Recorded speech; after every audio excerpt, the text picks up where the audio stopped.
किसान आंदोलन में हमेशा ये एक आरोप लगता रहा था कि महिलाओं की भागीदारी नहीं है, लेकिन मैं देख रही हूँ कि अभी पिछले 1 साल 2 साल से जब से किसान आंदोलन शुरू हुआ तो बहुत सारी किसान महिला नेता आई, उनमें से एक आप भी हैं। किसान आंदोलन में महिलाओं की भूमिका को लेकर आप क्या कहना चाहेंगे? मैं कहूँगी कि किसान आंदोलन में महिलाएं रीढ़ की हड्डी बन गई थी। आंदोलन की रीढ़ की हड्डी महिलाएं थी, और खासकर हमारी सबसे ज्यादा हरियाणा और पंजाब की मातृशक्ति। जैसे उन्होंने बढ़ चढ़ कर इस आंदोलन में अपनी जान को झोंक दिया था। ट्रैक्टर खुद चला चला के माताएं बहनें 2-2 ट्रॉलियां जोड़ जोड़ के लाती थी। वो घर भी संभालती थी, आंदोलन को भी संभालती थी। मातृशक्ति का जो जोश देखने को मिला है, हम हमेशा सुनते आते हैं झांसी की रानी एक हुई। आज हम बड़े गर्व से कहें कि आज हमारे देश में हजारों झांसी की रानियां तैयार हो गई हैं, और हमें गर्व है मातृशक्ति इतना आगे बढ़ चढ़कर अपने हकों की आवाज उठाना शुरू कर दिया। उन्होंने स्टेज पे जाके सरकार से सवाल जवाब करना शुरू कर दिया। जहां पुलिस की बात आती है, सबसे आगे माता अपने बच्चों को पीछे रख के, अपने बुजुर्गों को पीछे रख के सबसे पहले पुलिस का मुकाबला करते तो माताएं बहनें करती। मैं देख रही हूँ कि महिलाएं घर का चौका चौक भी बहुत अच्छे से संभालती है और मोर्चा भी बड़ा, और यहाँ तक कि हमारी कृषि के जो आधार है वो भी महिलाएं हैं। तो ये देख के बड़ा अच्छा लगता है। और आप लोगों को कैसा लगता है इतनी सारी जिम्मेदारी निभाते हुए? देखिए, महिलाओं में बहुत सहन शक्ति होती है। महिलाएं बहुत स्ट्रॉन्ग होती हैं। कई बार लोग कहते हैं कि कोमल है, कमजोर नहीं है महिला। कोमल देखने में कोमल लगती है लेकिन कमजोर नहीं है। जब अपनी पे आती है ना, जब दुर्गा का रूप धारण करती है, तो वो पता नहीं कितने लोगों से लड़ जाती है। तो मातृशक्ति की जो हिम्मत है, जो घर भी संभालती है, बच्चों को भी संभालती है, खेती भी संभालती है, आंदोलन भी संभालती है। हमारे हरियाणा में तो बहुत सारी माताएं बहनें तैयार हो गई हैं। मुझे तो खुशी है इस बात की कि किसान आंदोलन ने हमें बहुत सारी क्रांतिकारी बहनों को तैयार करके दिया है। आने वाले समय में वो बहनें चुप बैठने वाली नहीं है। अभी अगले आप कुछ सालों में देखना, आज अगर 15-20 महिलाएं हैं जो क्रांतिकारी, आने वाले में देखना 50% से ज्यादा क्रांतिकारी महिलाएं होंगी। और जो दिल्ली में पार्लियामेंट है अपना, जो सबसे बड़ी पंचायत है देश की, इसमें जिस दिन 50% मातृशक्ति बैठी होगी, उस दिन देश में सबसे पहले उस दिन महिलाओं को बराबर का सम्मान मिलेगा। मैं चाहती हूँ ये भगवान सपना आपका ये वाला पूरा करे। अब हम बात करते हैं किसान और जवान की। अभी हमने चर्चा की किसान की, अब हम बात करते हैं देश के जवान की। किसान आंदोलन में हमेशा ये एक आरोप लगता रहा था कि महिलाओं की भागीदारी नहीं है, लेकिन मैं देख रही हूँ कि अभी पिछले 1 साल 2 साल से जब से किसान आंदोलन शुरू हुआ तो बहुत सारी किसान महिला नेता आई, उनमें से एक आप भी हैं। किसान आंदोलन में महिलाओं की भूमिका को लेकर आप क्या कहना चाहेंगे? मैं कहूँगी कि किसान आंदोलन में महिलाएं रीढ़ की हड्डी बन गई थी। आंदोलन की रीढ़ की हड्डी महिलाएं थी, और खासकर हमारी सबसे ज्यादा हरियाणा और पंजाब की मातृशक्ति। जैसे उन्होंने बढ़ चढ़ कर इस आंदोलन में अपनी जान को झोंक दिया था। ट्रैक्टर खुद चला चला के माताएं बहनें 2-2 ट्रॉलियां जोड़ जोड़ के लाती थी। वो घर भी संभालती थी, आंदोलन को भी संभालती थी। मातृशक्ति का जो जोश देखने को मिला है, हम हमेशा सुनते आते हैं झांसी की रानी एक हुई। आज हम बड़े गर्व से कहें कि आज हमारे देश में हजारों झांसी की रानियां तैयार हो गई हैं, और हमें गर्व है मातृशक्ति इतना आगे बढ़ चढ़कर अपने हकों की आवाज उठाना शुरू कर दिया। उन्होंने स्टेज पे जाके सरकार से सवाल जवाब करना शुरू कर दिया। जहां पुलिस की बात आती है, सबसे आगे अपने बच्चों को पीछे रख के, अपने बुजुर्गों को पीछे रख के सबसे पहले पुलिस का मुकाबला करते तो माताएं बहनें करती। मैं देख रही हूँ कि महिलाएं घर का चौका चौक भी बहुत अच्छे से संभालती है और मोर्चा भी बड़ा, और यहाँ तक कि हमारी कृषि के जो आधार है वो भी महिलाएं हैं। तो ये देख के बड़ा अच्छा लगता है। और आप लोगों को कैसा लगता है इतनी सारी जिम्मेदारी निभाते हुए? देखिए, महिलाओं में बहुत सहन शक्ति होती है। महिलाएं बहुत स्ट्रॉन्ग होती हैं।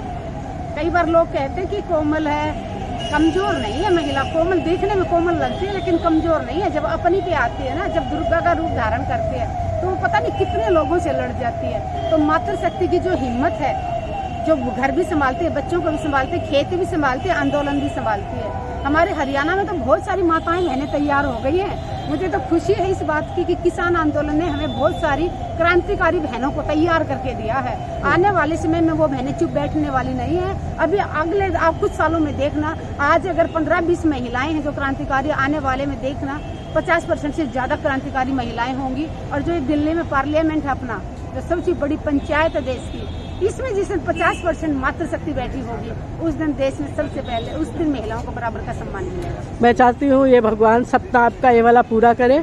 अब हम बात करते हैं किसान और जवान की।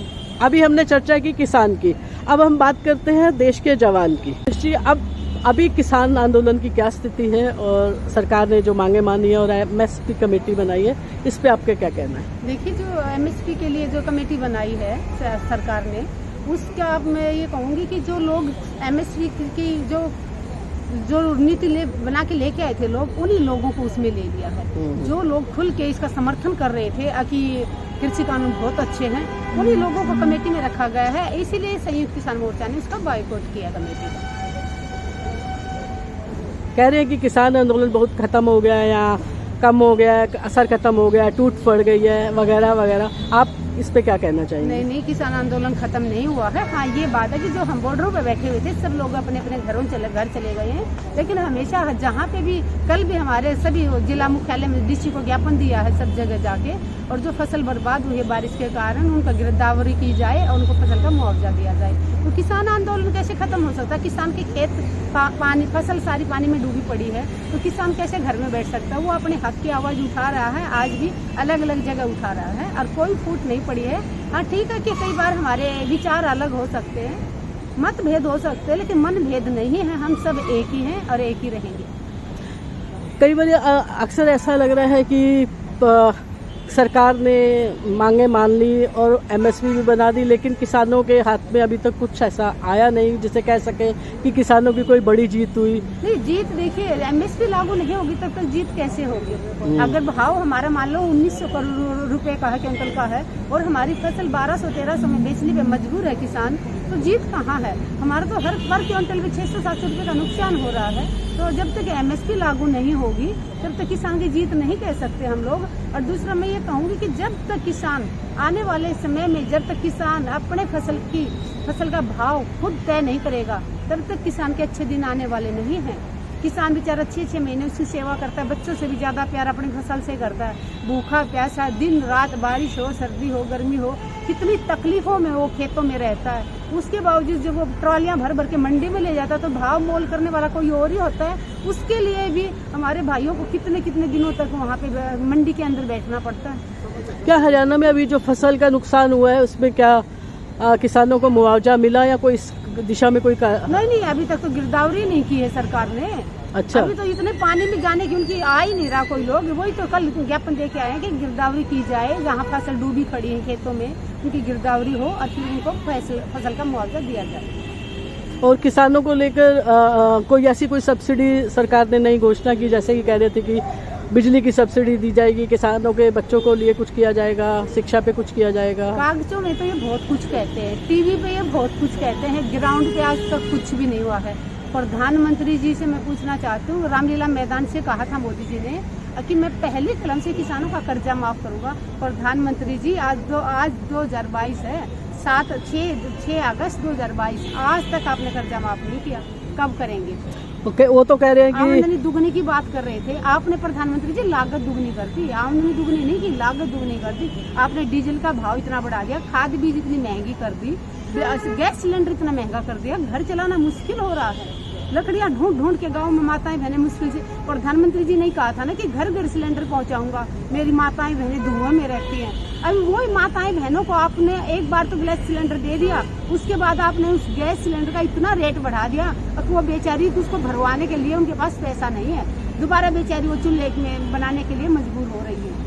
तो प्रधानमंत्री जी से या तो आप वादे करो, मत अगर वादा करते हो तो उसको पूरा करने की हिम्मत रखो, और ना इतने ही वादे करो जो आप पूरा कर सकते हो। बड़े बुजुर्गों से हम सुनते आए कि प्राण जाए पर वचन ना जाए, लेकिन मोदी जी आपने ना, आपके हर वचन झूठे निकले हैं। जितने भी आपने वचन किए लोगों के, जितने भी वादे किए, सारे वादे आपके झूठे हुए हैं। एक भी वादा अगर आपका सत्य हुआ हो तो मोदी जी आप आके बहुत बता सकते हैं। सरकार तो कह रही है कि कोई महंगाई नहीं हुई, संसद में अभी वित्त मंत्री ने बयान दिया है, कोई महंगाई नहीं हुई। 60 रुपए 70 रुपए किलो से नीचे कोई सब्जी नहीं है। कोई भी सब्जी आप ले लें, दिल्ली की बात करूं तो 60 रुपए से नीचे कोई सब्जी नहीं मिलेगी आपको।